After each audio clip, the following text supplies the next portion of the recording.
அப்பா கத்தனாட்டி இங்க என்னப்பா பண்றேன்? நான் இங்க என்ன பண்றேங்க இருக்கட்டும், நீங்க என்ன பண்றீங்க?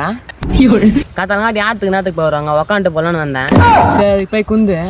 உடம்புலாம் டயர்டாகுது, சரக்கு போடலாமா? ஏய் நைனா, கொஞ்சம் வந்து ஹாஸ்பிட்டலுக்கு போயிருந்தேன், மாறின வருதுன்னு. டாக்டர் வேறு தம்மு சரக்குலாம் அடிக்கூடாதுன்னு சொல்லிட்டாங்க. ஓ டாக்டருங்களாம் இப்படி தான் சொல்லுவாங்க, அதெல்லாம் ஒன்றாவது நான் பார்த்துக்கிறேன். சரிண்ணா வாங்க போ. A few moments later. டா சூஸ் பண்ணலாம் புடி.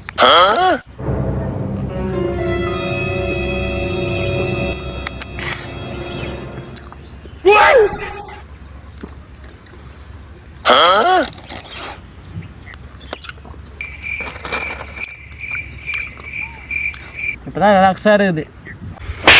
ஏன்னா என்ன சரக்குல வாங்க, இந்த மாரெலாம் வலிக்குதுடா. மாரெலாம் வலிக்குதுடா. மார் வலிக்குதா? சாவு நீ இந்த பூமிக்கு தான்ப்பா. ஓ டாக்டருங்களாம் இப்படி தான் சொல்லுவாங்க, அதெல்லாம் ஒன்றாவது நான் பார்த்துக்கிறேன். எழுவாய பூக்களை